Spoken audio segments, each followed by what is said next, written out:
ಒಂದು 7-8 ತಿಂಗಳಿಂದ ನಾನು ಈ ಕಂಪ್ನಿ ಬಗ್ಗೆ ಒಂದು ವಿಡಿಯೋ ಮಾಡಿದ್ದೆ, ಈಕ್ವಿಟಾ ಸ್ಮಾಲ್ ಫೈನಾನ್ಸ್ ಅಂತ. ಆ ಟೈಮಲ್ಲಿ ಈ ಕಂಪ್ನಿ ಶೇರು 80-85 ರೂಪಾಯಿನಲ್ಲಿ ಟ್ರೇಡ್ ಆಗ್ತಾ ಇತ್ತು, ಮತ್ತೆ ಇದು 115 ರೂಪಾಯಿವರೆಗೂ ಹೋಗಿತ್ತು. ಅಲ್ಲಿಂದ ಈ ಕಂಪ್ನಿ ದಿವಸದಿಂದ ದಿವಸಕ್ಕೆ ಫಾಲ್ ಆಗ್ತಾ ಬರ್ತಾ ಇದೆ, ಸುಮಾರು 50% ಡೌನ್ ಆಗಿದೆ. ಇದರಿಂದ ಎಷ್ಟೋ ಜನ ಕಾಮೆಂಟ್ ಮಾಡ್ತಿದ್ದಾರೆ, ಏನಾಗ್ತಾ ಇದೆ ಈಕ್ವಿಟಾಸ್ ಅಲ್ಲಿ, ಏನಾಗ್ತಾ ಇದೆ, ಯಾಕೆ ಈ ಶೇರ್ ಡೈಲಿ ಡೌನ್ ಆಗ್ತಾ ಇದೆ ಅಂತ. ಈ ಕಾಮೆಂಟ್ಗೆಲ್ಲನೂ ಆನ್ಸರ್ ಮಾಡೋದ್ರ ಜೊತೆಗೇನೆ ಹೊಸದಾಗಿ ಈ ಕಂಪ್ನಿನ ಸ್ಟಡಿ ಮಾಡಿ ಏನಾದರೂ ಇಂಟ್ರೆಸ್ಟಿಂಗ್ ಆಗಿದೆ ಅಂತ ಚೆಕ್ ಮಾಡಿದಾಗ ನಮ್ಗೆ ಇನ್ನೊಂದು ವಿಷಯ ಗೊತ್ತಾಗ್ತಾ ಇದೆ. ಇದರಿಂದ ಯಾರು ಇನ್ವೆಸ್ಟ್ ಮಾಡಿಲ್ಲ ಅವ್ರಿಗೂ ಏನಾದರೂ ಯೂಸ್ ಆಗ್ಬೋದು, ಅಥವಾ ಆಲ್ರೆಡಿ ಇನ್ವೆಸ್ಟ್ ಮಾಡಿರೋರ್ಗೂ ಏನಾದರೂ ಯೂಸ್ ಆಗ್ಬೋದು. ಅದಕ್ಕೇನೆ ದಯವಿಟ್ಟು ಈ ವಿಡಿಯೋನ ಪೂರ್ತಿಯಾಗಿ ನೋಡಿ. ಈ ಈಕ್ವಿಟಾ ಸ್ಮಾಲ್ ಫೈನಾನ್ಸ್ ಬ್ಯಾಂಕ್ ಬಂದ್ಬಿಟ್ಟು ನಾರ್ಮಲ್ ಬ್ಯಾಂಕ್ ತರ ಅಲ್ಲ, ಇದೊಂದು ಸ್ಮಾಲ್ ಫೈನಾನ್ಸ್ ಬ್ಯಾಂಕ್. ಯಾವ ರೀತಿ ಉಜ್ಜೀವನ್, ಉತ್ಕರ್ಷ್, ಸೂರ್ಯೋದಯ ಎಲ್ಲ ಇದಾವಲ್ಲ ಆ ಥರ. ಸ್ಮಾಲ್ ಫೈನಾನ್ಸ್ ಬ್ಯಾಂಕಿಗೆ RBI ಅದರದೇ ಆದ ಒಂದು ರೂಲ್ ಸೆಟ್ ಮಾಡಿರುತ್ತೆ. ಏನಂದ್ರೆ ಇವ್ರು ಸ್ವಲ್ಪ ನಾನ್ ಪ್ರಿಯಾರಿಟಿ ಸೆಕ್ಟರ್ ಅಲ್ಲಿ ಜಾಸ್ತಿ ತಲೆ ಕೆಡಿಸ್ಕೊಬೇಕು ಅಂತ. ಇವ್ರು ಏನಾದ್ರು 100 ರೂಪಾಯಿ ಲೋನ್ ಕೊಟ್ರೆ ನಾನ್ ಪ್ರಿಯಾರಿಟಿ ಸೆಕ್ಟರ್ ಅಲ್ಲಿ ಇಷ್ಟು % ಲೋನ್ ಕೊಡಬೇಕು ಅಂತ. ನಾನ್ ಪ್ರಿಯಾರಿಟಿ ಸೆಕ್ಟರ್ ಅಂದ್ರೆ ಯಾವ ಸೆಕ್ಟರ್ ಜಾಸ್ತಿ ಪ್ರಿಯಾರಿಟಿ ತೋರಿಸಿಲ್ಲ. ಎಕ್ಸಾಂಪಲ್ ಅಗ್ರಿಕಲ್ಚರ್ ಇರ್ಬೋದು, ಮತ್ತೆ ರೂರಲ್ ಇಂಡಿಯಾ ಇರ್ಬೋದು. ಹಳ್ಳಿಗಳ ಕಡೆ ಯಾರು ಜಾಸ್ತಿ ಬ್ಯಾಂಕ್ಗಳು ಬರೋದೇ ಇಲ್ಲ, ಯಾಕಂದ್ರೆ ಅಲ್ಲಿ ರಿಸ್ಕ್ ಇದೆ, ಅವ್ರು ಕ್ಯಾಶ್ ಫ್ಲೋನ ಅನಾಲಿಸಿಸ್ ಮಾಡೋಕ್ಕಾಗಲ್ಲ ಅಂತ. ಅದಕ್ಕೆ 2015ರಲ್ಲಿ ಯಾವುದು ಚೆನ್ನಾಗಿ ಮ್ಯಾನೇಜ್ ಮಾಡ್ಕೊಂಡು ಬರ್ತಿದ್ದ NBFCಗಳಿಗೆ RBI ಲೈಸೆನ್ಸ್ ಕೊಡ್ತು, ಸ್ಮಾಲ್ ಫೈನಾನ್ಸ್ ಬ್ಯಾಂಕ್ ಲೈಸೆನ್ಸ್ ಅಂತ. ಇದರಿಂದ ನಮ್ಮ ರೂರಲ್ ಎಕಾನಮಿನಲ್ಲಿ ದುಡ್ಡು ಸ್ವಲ್ಪ ಹರಿದಾಡ್ಲಿ ಅಂತ ಅವಾಗ್ಲೇನೆ ಸ್ಟಾರ್ಟ್ ಆಗಿದ್ದು ಈ ಸಂಘದ ಬೂಮ್. ನೀವು ಅವಾಗ್ಲಿಂದನೇ ನೋಡ್ಬೋದು, ಸಂಘಗಳು ಜಾಸ್ತಿ ಉಟ್ಕೊಂಡಿದ್ದೆ ಅವಾಗ.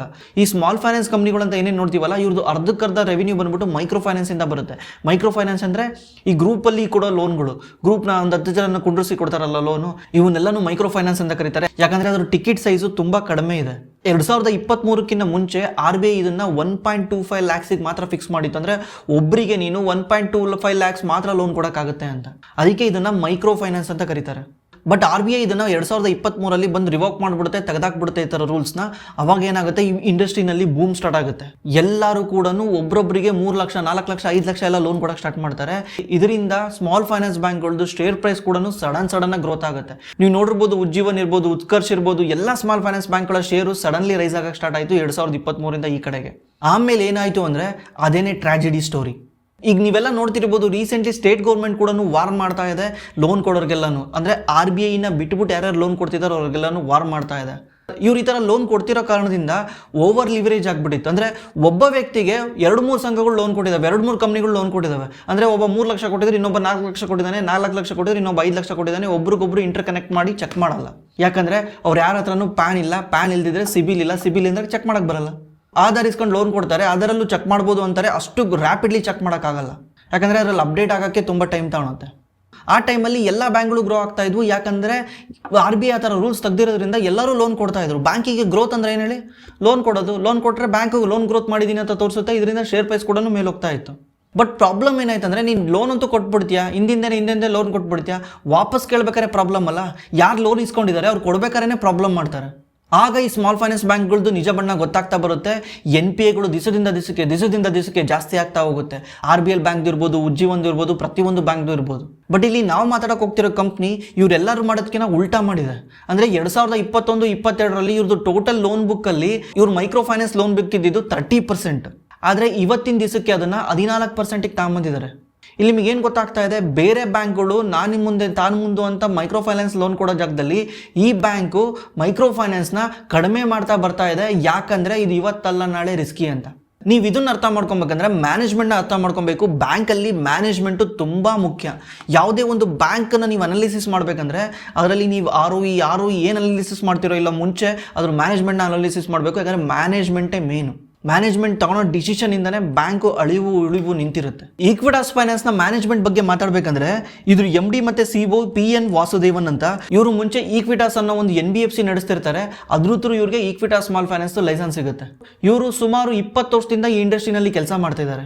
ಇವರು ಅಪ್ಸ್ ಆ್ಯಂಡ್ ಡೌನ್ಸ್ ಜಾಸ್ತಿ ನೋಡಿದ್ದಾರೆ. ಅದೇ ರೀತಿ ಈ ಕಂಪ್ನಿಯ CFO ಆಗಿರೋ ಶ್ರೀಧರನ್ N ಅವರು 25 ವರ್ಷದಿಂದ ಬ್ಯಾಂಕಿಂಗ್ ಮತ್ತು ಫೈನಾನ್ಸ್ ಇಂಡಸ್ಟ್ರಿನಲ್ಲಿದ್ದಾರೆ.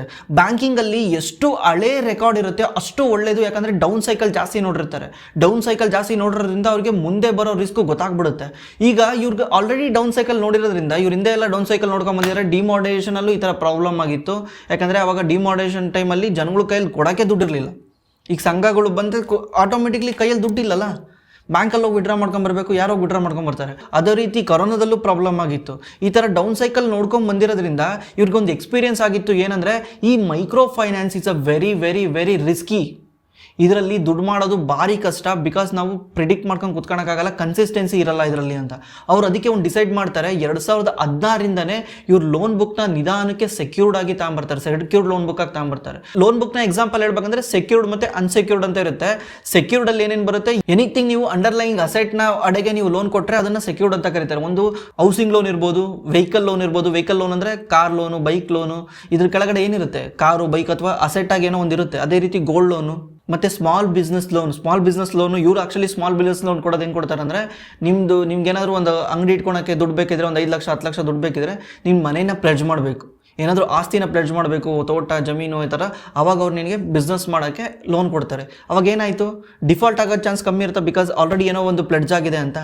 ಅದೇ ಅನ್ಸೆಕ್ಯೂರ್ಡ್ ಲೋನಲ್ಲಿ ಏನು ಬರುತ್ತೆ, ಮೈಕ್ರೋ ಫೈನಾನ್ಸು ಮತ್ತು ಪರ್ಸ್ನಲ್ ಲೋನು, ಕ್ರೆಡಿಟ್ ಕಾರ್ಡು, ಇವೆಲ್ಲನೂ ಅನ್ಸೆಕ್ಯೂರ್ಡ್ ಲೋನಲ್ಲಿ ಬರ್ತವೆ. ಇದ್ರ ಕೆಳಗಡೆ ಯಾವುದೇ ರೀತಿ ಅಸೆಟ್ ಇರಲ್ಲ. ನಾಳೆ ಕಸ್ಟಮರ್ ಏನಾದ್ರು ಡಿಫಾಲ್ಟ್ ಆದರೆ ನೀವು ಅವನ ಹತ್ರ ಏನೂ ಇಸ್ಕೊಳಕ್ಕಾಗಲ್ಲ, ಕಿಡ್ನಿ ಇಸ್ಕೊಬೇಕಾಗುತ್ತೆ ಅಷ್ಟೇ, ಎದ್ಬಿಟ್ರೆ ಏನೇನು ಇಸ್ಕೊಳಕ್ಕಾಗಲ್ಲ. ಬಿಕಾಸ್ ಅವ್ನ ಕೈಲಿ ಕೊಡೋಕೆ ದುಡ್ಡೇ ಇಲ್ಲ ಅಂದಾಗ ಏನು ಇಸ್ಕೊಳಕ್ಕೆ ಬರುತ್ತೆ. ಹಂಗಂತ ಕಿಡ್ನಿ ಇಸ್ಕೊಳಕ್ಕೆ ಬರಲ್ಲ, ಇದು ಸುಮ್ಮನೆ ತಮಾಷೆಗಳಿದ್ದು. ಆಮೇಲೆ ಈ ಥರದೊಂದು ರೂಲ್ಸ್ ಇದೆಯಾ ಅಂತ ಹೆದರ್ಕೊಂಬೇಡಿ. ಅದೇ ರೀತಿ ಎಲ್ಲ ಬ್ಯಾಂಕ್ಗಳಲ್ಲೂ ಈ ಸೆಕ್ಯೂರ್ಡ್ ಲೋನು ಅನ್ಸೆಕ್ಯೂರ್ಡ್ ಲೋನ್ ಅಂತ ಇರುತ್ತೆ. ಇವರು 2016ರಿಂದನೂ ಇವ್ರ ಲೋನ್ ಬುಕ್ನ ಕಂಪ್ಲೀಟ್ಲಿ ಸೆಕ್ಯೂರ್ಡ್ ಕಡೆ ಜಾಸ್ತಿ ತಗೊಂಬರ್ತಿದ್ರು. ಯಾಕಂದ್ರೆ ಇವ್ರಿಗೆ ಮೈಕ್ರೋ ಫೈನಾನ್ಸಲ್ಲಿ ರಿಸ್ಕ್ ಜಾಸ್ತಿ ಇರೋದು ಅವಾಗ್ಲಿಂದನೇ ಗೊತ್ತಾಗ್ತಾ ಇತ್ತು. ಅದಕ್ಕೆ ನೀವು ನೋಡಿರ್ಬೋದು 2022 ಡೇಟಾ ತೆಗೆದು ನೋಡಿದ್ರು, ಇವಾಗಲೂ ಡೇಟಾ ತೆಗೆದು ನೋಡಿದ್ರು, 2022ರಲ್ಲಿ 30% ಇದ್ದಿದ್ದ ಇವ್ರದ್ದು ಟೋಟಲ್ ಲೋನ್ ಬುಕ್ ಈಗ 14%ಗೆ ತಗೊಂಬಂದಿದ್ದಾರೆ ಮೈಕ್ರೋ ಫೈನಾನ್ಸ್ ಲೋನ್ ಬುಕ್ನ, ಅಂದರೆ ಅನ್ಸೆಕ್ಯೂರ್ಡ್ ಲೋನ್ ಬುಕ್ನ. ಇವ್ರದ್ದು ಟೋಟಲ್ ಲೋನ್ ಬುಕ್ ಎಕ್ಸ್ಪ್ಲೈನ್ ಮಾಡಬೇಕಂದ್ರೆ MSME ಅಂದರೆ ಸ್ಮಾಲ್ ಬಿಸ್ನೆಸ್ ಲೋನ್ ಬಂದ್ಬಿಟ್ಟು 45% ಇದೆ. ವೆಹಿಕಲ್ ಫೈನಾನ್ಸ್ ಬಂದ್ಬಿಟ್ಟು ನ್ಯೂ ಮತ್ತು ಯೂಸ್ಡ್ ಎರಡು ಸೇರಿ 25% ಇದೆ. ಮೈಕ್ರೋ ಫೈನಾನ್ಸ್ ಬಂದ್ಬಿಟ್ಟು 14% ಇದೆ, ಇದೇ ಅನ್ಸೆಕ್ಯೂರ್ಡು. ಅದೇ ರೀತಿ ಅಫೋರ್ಡಬಲ್ ಹೌಸಿಂಗ್ ಅಂದರೆ ಹೋಮ್ ಲೋನ್. ಅಫೋರ್ಡಬಲ್ ಹೌಸಿಂಗ್ ಅಂದರೆ ರೂಲ್ಸ್ ಪ್ರಕಾರ ಅಫೋರ್ಡಬಲ್ ಹೌಸಿಂಗ್ ಅಂದರೆ ಅದು 15 ಲಕ್ಷಕ್ಕಿಂತ ಕೆಳಗಿದ್ರೆ ಅದನ್ನು ಅಫೋರ್ಡಬಲ್ ಹೌಸಿಂಗ್ ಅಂತ ಕರೀತಾರೆ. ಆ ಥರದ ಲೋನ್ ಬಂದ್ಬಿಟ್ಟು 10% ಇದೆ. ಗೋಲ್ಡು ಮತ್ತು ಅದರ್ ಲೋನ್ ಬಂದ್ಬಿಟ್ಟು 6% ಇದೆ. ಹಾಗಿದ್ರೆ ಇಷ್ಟೆಲ್ಲ ಇದ್ರೂ ಕೂಡ ಈ ಶೇರ್ ಪ್ರೈಸ್ ಯಾಕೆ ಕೆಳಗೆ ಬಿತ್ತು? ನೀವು ಇವ್ರದ್ದು ರೀಸೆಂಟ್ ಕ್ವಾರ್ಟರ್ ನೋಡಿರ್ಬೋದು, ಅಂದರೆ ಲಾಸ್ಟ್ ಬಂತಲ್ಲ ಆ ಕ್ವಾರ್ಟರ್ದು ರಿಸಲ್ಟ್ ನೋಡಿರ್ಬೋದು. ಅಫೋರ್ಡಬಲ್ ಹೌಸಿಂಗಲ್ಲಿ 60% ಇಯರ್ ಆನ್ ಇಯರ್ ಗ್ರೋತ್ ಆಗಿದೆ. ಅದೇ ರೀತಿ ಯೂಸ್ಡ್ ಕಾರ್ ವೆಹಿಕಲಲ್ಲಿ 71% ಇಯರ್ ಆನ್ ಇಯರ್ ಗ್ರೋತ್ ಆಗಿದೆ. ಅದೇ ರೀತಿ ಸ್ಮಾಲ್ ಬಿಸ್ನೆಸ್ ಲೋನಲ್ಲಿ 27% ಇಯರ್ ಆನ್ ಇಯರ್ ಗ್ರೋತ್ ಆಗಿದೆ. ಇವೆಲ್ಲ ಗ್ರೋತ್ ಆಗ್ತಿದ್ರು ಕೂಡ ಸೆಕ್ಯೂರ್ಡಲ್ಲಿ ಜಾಸ್ತಿ ಗ್ರೋತ್ ಆಗ್ತಿದೆ. ಪ್ರಾಬ್ಲಮ್ ಎಲ್ಲಿದೆ ಅಂದರೆ ಅದು ಮೈಕ್ರೋ ಫೈನಾನ್ಸಿಂದನೇ ಇವರಿಗೆ ತುಂಬ ಪ್ರಾಬ್ಲಮ್ ಆಗ್ತಾ ಇರೋದು. ಇವ್ರದ್ದು ಮೈಕ್ರೋ ಫೈನಾನ್ಸಲ್ಲಿ ಗ್ರಾಸ್ NPA ಅಂದರೆ ಇವ್ರು ಏನಾದರೂ 100 ರೂಪಾಯಿ ಲೋನ್ ಕೊಟ್ಟಿದ್ರೆ ಅದರಲ್ಲಿ ಎಷ್ಟು ಜನ ವಾಪಸ್ ಕೊಡ್ತಿಲ್ಲ ಅಂದರೆ ಲಾಸ್ಟ್ ಕ್ವಾರ್ಟರ್ ಲೆಕ್ಕ ಹಾಕಿದ್ರೆ ಅದು 14% ಇದೆ. ಅದ್ರ ಹಿಂದ್ಗಡೆ ಕ್ವಾರ್ಟರ್ ಅದು 8% ಇತ್ತು, ಲಾಸ್ಟ್ ಕ್ವಾರ್ಟರ್ ಅದು 14% ಇದೆ. ಅಂದರೆ ಇದು ಎಷ್ಟು ಪೀಕಲ್ಲಿ ಹೋಗಿದೆ. ಇದಕ್ಕೆ ಏನು ರೀಸನ್ ಅಂತ ಕೇಳಿದ್ರೆ ಅವ್ರು ಅದೇ ರೀಸನ್ ಹೇಳೋದು, ಯಾಕಂದರೆ ಎಲ್ಲರೂ ಓವರ್ ಲಿವರೇಜ್ ಆಗಿಬಿಟ್ಟು ಎಲ್ಲರೂ ಸೇಮ್ ವ್ಯಕ್ತಿಗೆ ಸಾಲ ಕೊಟ್ಟಿರೋದ್ರಿಂದ ಇದರಿಂದ ಅವ್ರಿಗೆ ಯಾರಿಗೆ ಕಟ್ಟಬೇಕಂತ ಗೊತ್ತಾಗ್ತಿಲ್ಲ. ಈ ತಿಂಗಳು ಬಂದ್ಬಿಟ್ಟು ಉಜ್ಜೀವನ್ ಕೇಳ್ತಾನೆ, ಇನ್ನೊಂದು ತಿಂಗಳು ಬಂದ್ಬಿಟ್ಟು ಇಕ್ವಿಟಾಸ್ ಕೇಳ್ತಾನೆ, ಯಾರಿಗೆ ಕೊಡ್ತಾನೆ ಅವನು? ಬಿಕಾಸ್ ಅವನ ಎಬಿಲಿಟಿಗಿನ್ನ ಜಾಸ್ತಿ ಲೋನ್ ಕೊಟ್ಬಿಟ್ಟಿದ್ದಾರೆ. ಅದೇ ರೀತಿ ಈ ಆ್ಯಪ್ ಬೇಸ್ಗಳು ಲೆಂಡಿಂಗಿಂದನೂ ಕೂಡ ಇವ್ರಿಗೆ ತೊಂದರೆ ಆಗಿದೆ. ನೀವೇ ನೋಡ್ತಿರ್ತೀರಾ, ನಿಮ್ಮ ಫ್ರೆಂಡ್ಸ್ ನೀವೇ ಎಷ್ಟು ಜನ ವೀಡಿಯೋ ನೋಡೋರು ತಾಣ್ತಿರ್ತೀರಾ, ಯಾವುದೋ ಅಪ್ಲಿಕೇಶನ್ ಡೌನ್ಲೋಡ್ ಮಾಡ್ಕೊಳೋದು 30,000 ತಾಣೋದು, 40,000 ತಾಣೋದು. ಇದರಿಂದನೂ ಕೂಡ ಇವ್ರ ಬಿಸ್ನೆಸ್ಸಿಗೆ ತೊಂದರೆ ಆಗಿದೆ. ಯಾಕಂದರೆ ಇಲ್ಲೂ ಕೂಡ ತಾಂಡಿರ್ತಾರೆ, ಇವ್ರಿಗೂ ಕಟ್ತಿರ್ತಾರೆ, ನಿನಗೂ ಕಟ್ಟಬೇಕು, ಎಲ್ಲರಿಗೂ ಕಟ್ಟಕ್ಕೆ ಹೋಗಿ ಯಾರಿಗೆ ಕಟ್ಟಬೇಕು ಯಾರಿಗೆ ಕಟ್ಟಬಾರ್ದು ಅಂತ ಜನಗಳು ಕನ್ಫ್ಯೂಸ್ ಆಗಿಬಿಟ್ಟಿದ್ದಾರೆ. ಇದರಿಂದ ಡಿಫಾಲ್ಟ್ ಜಾಸ್ತಿ ಆಗ್ತಾ ಇದೆ. ಬಟ್ ಮ್ಯಾನೇಜ್ಮೆಂಟ್ ಹೇಳ್ತಾ ಇದೆ ಕಲೆಕ್ಷನ್ ಎಫಿಷಿಯನ್ಸಿ ಅಂದರೆ ನಾವು ಕಲೆಕ್ಟ್ ಮಾಡೋ ದುಡ್ಡು over a period of time improve ಆಗುತ್ತೆ. ನೆಕ್ಸ್ಟ್ ಬರೋ ಕ್ವಾರ್ಟರ್ ಬಿಟ್ಟು ಅದು ನೆಕ್ಸ್ಟ್ ಕ್ವಾರ್ಟರ್ ಅಂದರೆ FY26 ಫಸ್ಟ್ ಕ್ವಾರ್ಟರ್ ಮತ್ತು ಸೆಕೆಂಡ್ ಕ್ವಾರ್ಟರಲ್ಲಿ ಈ ಪ್ರಾಬ್ಲಮ್ ನಿಧಾನಕ್ಕೆ ಸಾಲ್ವ್ ಆಗ್ತಾ ಬರುತ್ತೆ. ಕಂಪ್ಲೀಟ್ಲಿ ಸಾಲ್ವ್ ಆಗೋಲ್ಲ, ನಿಧಾನಕ್ಕೆ ಸಾಲ್ವ್ ಆಗ್ತಾ ಬರುತ್ತೆ ಅಂತ ಹೇಳ್ತಾ ಇದ್ದಾರೆ. ಲಾಸ್ಟ್ 2 ಕ್ವಾರ್ಟರಲ್ಲೇ ಇದು ಪ್ರಾಬ್ಲಮ್ಸ್ ಉಟ್ಕೊಂಡಿದ್ದು. ಅವಾಗ ಕೇಳಿದ್ಕೆ ಇವಾಗ ಏನೂ ಹೇಳೋಕ್ಕಾಗಲ್ಲ, ಇನ್ನೊಂದು 2 ಕ್ವಾರ್ಟರ್ ವೆಯ್ಟ್ ಮಾಡಲೇಬೇಕು ಅಂತ ಹೇಳಿದರು. ಬಟ್ ಇಲ್ಲಿ ಏನು ಗೊತ್ತಾಗ್ತಾ ಇದೆ ಅಂದರೆ ಮ್ಯಾನೇಜ್ಮೆಂಟು ತುಂಬ ಟ್ರಾನ್ಸ್ಪರೆನ್ಸಿ ಇದೆ. ಏನಿದೆಯೋ ಅದನ್ನು ಬಾಯಿ ಬಿಟ್ಟು ಹೇಳ್ತಾ ಇದೆ, ಅದನ್ನು ಮುಚ್ಚಾಕೋಣಕ್ಕೆ ಟ್ರೈ ಮಾಡ್ತಾ ಇಲ್ಲ. ಬಟ್ ಇದನ್ನು ಹೆಂಗೆ ಸರಿ ಮಾಡ್ಕೊತೀರಾ ಅಂತ ಮ್ಯಾನೇಜ್ಮೆಂಟ್ನ ಕೇಳಿದ್ರೆ ಅವ್ರು ಹೇಳ್ತಾ ಇದ್ದಾರೆ, ಈಗ ನಾವು ಇದನ್ನು ಟೋಟಲ್ 14% ಲೋನ್ ಬುಕ್ ಇದೆಯಲ್ಲ ಮೈಕ್ರೋ ಫೈನಾನ್ಸ್ದು ಅಂದರೆ ಅನ್ಸೆಕ್ಯೂರ್ಡ್ದು, ಇದನ್ನು ನಾವು 8 to 9% ತಗೊಂಬರ್ತೀವಿ ಅಂತ. ಅಂದರೆ ಬರ್ತಾ ನಾವು ಲೋನ್ ಕೊಡೋದು ಕಮ್ಮಿ ಮಾಡ್ತೀವಿ. ಈ ವರ್ಷ ಕೂಡ ನೋಡಿರ್ಬೋದು ಇವ್ರದ್ದು year on year loan growth micro ಫೈನಾನ್ಸಲ್ಲಿ 18% ಮೈನಸ್ ಇದೆ. ಅಂದರೆ ಲಾಸ್ಟ್ ಇಯರ್ಗೂ ಈ ಇಯರ್ಗೂ ಇವರು 18% ಕಮ್ಮಿ ಲೋನ್ ಕೊಟ್ಟಿದ್ದಾರೆ. ಇವ್ರು ಬರೀ ಸೆಲೆಕ್ಟೆಡ್ ಜನಕ್ಕೆ ಮಾತ್ರ ಕೊಡ್ತಿದ್ದಾರೆ. ಯಾರು ವಾಪಸ್ ಕ್ಲೀನಾಗಿ ಕಟ್ತಿದ್ದಾರೆ, ಯಾರು ಹಿಂದ್ಗಡೆಯಿಂದ ಟ್ರ್ಯಾಕ್ ರೆಕಾರ್ಡ್ ಚೆನ್ನಾಗಿದೆ ಅಂತವ್ರಿಗೆ, ಮತ್ತೆ ಅಂಥವ್ರನ್ನ ಸೆಲೆಕ್ಟ್ ಮಾಡಿ ಮೈಕ್ರೋ ಲ್ಯಾಪ್ ಅಂತ ಹೊಸ ಒಂದು ಪ್ರಾಡಕ್ಟ್ ತಂದಿದ್ದಾರೆ. ಮೈಕ್ರೋ ಲ್ಯಾಪ್ ಅಂದರೆ loan against property on micro, like 2 lakh 3 lakh ಈ ಥರ ಆಸ್ತಿನ ಅಡಾಡಿಸ್ಕೊಂಡು 2 ಲಕ್ಷ 3 ಲಕ್ಷ ಲೋನ್ ಕೊಡೋದು. ಈ ಥರ ಲೋನ್ ಕೊಡಬೇಕಂತ ಪ್ಲಾನ್ ಮಾಡಿದ್ದಾರೆ. ಯಾರಿಗೆ ಅಂದರೆ ಯಾರು ಮೈಕ್ರೋ ಫೈನಾನ್ಸಲ್ಲಿ ಕ್ಲೀನಾಗಿ ಲೋನ್ ಕಟ್ಕೊಂಡ್ಬಂದಿದ್ದಾರಲ್ಲ, ಸಂಘಗಳಲ್ಲಿ ಕ್ಲೀನಾಗಿ ದುಡ್ಡು ಕಟ್ಕೊಂಡ್ಬಂದಿದ್ದಾರಲ್ಲ ಅವರಿಗೆ ಈ ಥರ ಕೊಡಬೇಕಂತ ಪ್ಲಾನ್ ಮಾಡ್ತಾ ಇದ್ದಾರೆ. ಇದರಿಂದ ಅನ್ಸೆಕ್ಯೂರ್ಡ್ ಜಾಗದಲ್ಲಿ ಸೆಕ್ಯೂರ್ಡ್ನ ತಾಂಬಂದಿಡಬೇಕು ಅಂತ ಪ್ಲಾನ್ ಮಾಡ್ತಾ ಇದ್ದಾರೆ. ಇವ್ರ ಪ್ಲಾನ್ ಇದೆ ನೆಕ್ಸ್ಟ್ FY 27 ಒಳಗೆ 2027 ಇವ್ರ ಎಂಟೈರ್ ಲೋನ್ ಬುಕ್ ಅಲ್ಲಿ ಕೇವಲ 8ರಿಂದ 9% ಮಾತ್ರ ಅನ್ಸೆಕ್ಯೂರ್ಡ್ ಇರುತ್ತೆ, ಉಳಿದಿದ್ದೆಲ್ಲನೂ ಸೆಕ್ಯೂರ್ಡ್ ಆಗಿರುತ್ತೆ ಅಂತ ಮ್ಯಾನೇಜ್ಮೆಂಟ್ ಪ್ಲಾನ್ ಮಾಡ್ತಾ ಇದೆ. ಅದೇ ರೀತಿ ಇವ್ರದ್ದು ರೀಸೆಂಟ್ ಕ್ವಾರ್ಟರಲ್ಲಿ ಕಾಸಾ ರೇಷಿಯೋ ಕೂಡ ತುಂಬ ಕೆಳಗೆ ಬಂದಿದೆ. ಕಾಸಾ ರೇಷಿಯೋ ಅಂದರೆ ಕರೆಂಟ್ ಅಕೌಂಟು ಮತ್ತು ಸೇವಿಂಗ್ಸ್ ಅಕೌಂಟ್. ಕರೆಂಟ್ ಅಕೌಂಟ್ ಮತ್ತು ಸೇವಿಂಗ್ಸ್ ಅಕೌಂಟಲ್ಲಿ ನೀವು ಬ್ಯಾಂಕಲ್ಲಿ ದುಡ್ಡು ಇಡ್ತೀರಲ್ವಾ, ಇದನ್ನು ಕಾಸಾ ಅಂತ ಕರೀತಾರೆ. ಇದು ಎಷ್ಟು ಜಾಸ್ತಿ ಇರುತ್ತೋ ಅಷ್ಟು ತುಂಬ ಒಳ್ಳೆಯದು ಬ್ಯಾಂಕಿಗೆ. ನಾವು ಈ ವಿಡಿಯೋದಲ್ಲಿ ಏನೇ ಮಾತಾಡಿದ್ರು ಕೂಡ ಯಾವುದೇ ರೀತಿ ಬೈ ಸೆಲ್ ರೆಕಮೆಂಡೇಶನ್ ಅಲ್ಲ, ಇದು ಕಂಪ್ಲೀಟ್ಲಿ ಮ್ಯಾನೇಜ್ಮೆಂಟ್ ಕೊಟ್ಟಿರೋ ಗೈಡೆನ್ಸ್ ಪ್ರಕಾರನೇ ನಾವು ಇದು ಇನ್ಫಾರ್ಮೇಷನ್ನ ಕಲೆಕ್ಟ್ ಮಾಡಿರೋದು. ಇನ್ಫಾರ್ಮೇಷನ್ ಮ್ಯಾನೇಜ್ಮೆಂಟ್ ಕೊಟ್ಟಿರೋ ಗೈಡೆನ್ಸ್ ಪ್ರಕಾರನೇ ಮಾತಾಡ್ತಾ ಇರೋದು. ನೀವು ದಯವಿಟ್ಟು ನಮ್ಮ ವಿಡಿಯೋ ನೋಡ್ಕೊಂಡು ಹೋಗ್ಬಿಟ್ಟು ಬೈ ಸೆಲ್ನ ಮಾಡಬೇಡಿ, ಯಾಕಂದರೆ ಇಲ್ಲಿ ಜಸ್ಟ್ ಇನ್ಫಾರ್ಮೇಷನ್ನ ತಗೊಳ್ಳಿ. ನೀವು ಬ್ಲೈಂಡ್ಲಿ ಯಾರ್ದೋ ಮಾತು ಕೇಳ್ಕೊಂಡು ಹೋಗಿ ಇನ್ವೆಸ್ಟ್ ಮಾಡೋದ್ರಿಂದ ಏನಾಗುತ್ತೆ, ಎಕ್ಸಾಂಪಲ್ಲು ವಿಡಿಯೋ ನೋಡ್ಬಿಟ್ಟು ನಿಮ್ಗೆ ತುಂಬ ಎಕ್ಸೈಟ್ ಆಗ್ಬಿಟ್ರಿ, ಸಖತ್ತಾಗಿದೆ ಅಂತ ಅನ್ನಿಸ್ತು, ಏನು ಮಾಡ್ತೀರಾ ಗೊತ್ತಾ, ನಿಮ್ಮ ಹತ್ರ ಇರೋ ಬರೋ ದುಡ್ಡೆಲ್ಲ ತಗೊಂಡೋಗಿ ಅಲ್ಲಿ ಇನ್ವೆಸ್ಟ್ ಮಾಡ್ತೀರಾ. ನಾಳೆ ಬಿಸ್ನೆಸ್ ಇಲ್ಲಿ ಏನು ಬೇಕಿರೋ ಆಗ್ಬೋದು, ಬಿಕಾಸ್ ಒಂದು ಬಿಸ್ನೆಸ್ ಅಂದಮೇಲೆ ಅಪ್ಸ್ ಆ್ಯಂಡ್ ಡೌನ್ಸ್ ಇದ್ದೇ ಇರುತ್ತೆ. ನಿಮ್ಮ ಹತ್ರ ಒಂದು 10 ಲಕ್ಷ ಇದ್ರೆ ತಗೊಂಡೋಗಿ 5 ಲಕ್ಷ ಇದರಲ್ಲಿ ಹಾಕ್ಬಿಟ್ರೆ ನಾಳೆ ಏನಾದರೂ ಇದು ವಾಪಸ್ ಇನ್ನೂ ಕೆಳಗೆ ಬಿತ್ತಂದ್ರೆ ಏನಾಗುತ್ತೆ. ಅದಕ್ಕೇನೆ ಇದನ್ನು ಜಸ್ಟು ನಿಮಗೆ ಅರ್ಥ ಮಾಡ್ಕೊಳ್ಳಿ. ನಿಮಗೆ ಅರ್ಥ ಮಾಡಿಕೊಂಡು ನೀವು ಇದನ್ನು ಕಾನ್ಫಿಡೆನ್ಸ್ ಬಂದಮೇಲೆ, ನಿಮಗೆ ಕಾನ್ಫಿಡೆನ್ಸ್ ಬಂದಮೇಲೆ ನೀವು ಡಿಸೈಡ್ ಮಾಡ್ಬೋದು ನಾನು ಎಷ್ಟು ದುಡ್ಡು ಇನ್ವೆಸ್ಟ್ ಮಾಡ್ಬೋದು ಅಂತ. ನಿಮ್ಮ ಹತ್ರ 10 ಲಕ್ಷ ಇದ್ದರೆ 3 ಲಕ್ಷ ಆಗ್ಬೋದು, 5 ಲಕ್ಷ ಆಗ್ಬೋದು, 4 ಲಕ್ಷ ಆಗ್ಬೋದು, ನೀವು ಡಿಸೈಡ್ ಮಾಡ್ಬೋದು. ದಯವಿಟ್ಟು ಅರ್ಧಂಬರ್ಧ ತಿಳ್ಕೊಂಡು ಮಾತ್ರ ಇನ್ವೆಸ್ಟ್ ಮಾಡಬೇಡಿ. ಇದರಿಂದ ನೀವು ಮುಂದೆ ಭಾಳ ಸಫರ್ ಮಾಡ್ತೀರಾ. ರೀಸೆಂಟ್ಲಿ ಈ ಮಾರ್ಕೆಟ್ ಫಾಲ್ ಆದಾಗ ಸಫರ್ ಮಾಡ್ತಾನೆ ಇದ್ದೀರಾ, ಮುಂದೆನೂ ಸಫರ್ ಮಾಡಬೇಕಾಗುತ್ತೆ. ಇವ್ರದ್ದು ಕರೆಂಟ್ ಅಕೌಂಟು ಮತ್ತು ಸೇವಿಂಗ್ಸ್ ಅಕೌಂಟ್ ರೇಷಿಯೋ ತುಂಬ ಕಡಿಮೆ ಆಗಿದೆ. ಅಂದರೆ ಯಾರನ್ನ ಡೆಪಾಸಿಟ್ ಇಡ್ತಾರಲ್ಲ, ಬ್ಯಾಂಕಲ್ಲಿ ಏನಾದರೂ 100 ರೂಪಾಯಿ ಇಟ್ಟಿದ್ದಾರೆ ಅಂದರೆ ಅದರಲ್ಲಿ ಸೇವಿಂಗ್ಸ್ ಅಕೌಂಟ್ ಮತ್ತು ಕರೆಂಟ್ ಅಕೌಂಟಲ್ಲಿ ಎಷ್ಟು ದುಡ್ಡಿದೆ ಮತ್ತು FDನಲ್ಲಿ ಎಷ್ಟು ದುಡ್ಡಿದೆ ಅನ್ನೋದಕ್ಕೆ ಚೆಕ್ ಮಾಡೋದನ್ನೇ ಕರೆಂಟ್ ಅಕೌಂಟ್ ಕಾಸಾ ರೇಷಿಯೋ ಅಂತ ಕರೀತಾರೆ. ಕಾಸಾ ರೇಷಿಯೋ ನಾರ್ಮಲಿ ಎಲ್ಲ ಬ್ಯಾಂಕಲ್ಲೂ 40-45% ಇರುತ್ತೆ. ಟೋಟಲ್ ಬ್ಯಾಂಕ್ ಹತ್ರ ಇರೋ ದುಡ್ಡು 45% ಸೇವಿಂಗ್ಸು ಮತ್ತು ಕರೆಂಟ್ ಅಕೌಂಟ್ ಅಂತ ಇರಬೇಕು. ಅದು ಬೆಸ್ಟ್ ರೇಷಿಯೋ ಅಂತ ಕರೀತಾರೆ. ಅಟ್ಲೀಸ್ಟ್ 40%ಗಿಂತ ಜಾಸ್ತಿ ಇರಬೇಕು, ಯಾಕಂದರೆ ಅವಾಗ ಕಾಸ್ಟ್ ಕಮ್ಮಿ ಆಗುತ್ತೆ ಬ್ಯಾಂಕ್ದು. ಬಟ್ ಇವ್ರದ್ದು ಲಾಸ್ಟ್ ಕ್ವಾರ್ಟರ್ಗೂ ಈ ಕ್ವಾರ್ಟರ್ಗೂ ಕಂಪೇರ್ ಮಾಡಿದ್ರೆ 28% ಡೌನ್ ಆಗಿದೆ. ಬಟ್ ಮ್ಯಾನೇಜ್ಮೆಂಟ್ ಹೇಳ್ತಾ ಇದೆ 2027 ನಾವು ಇದನ್ನು 40-42% ತಗೊಂಡೋಗ್ತೀವಿ.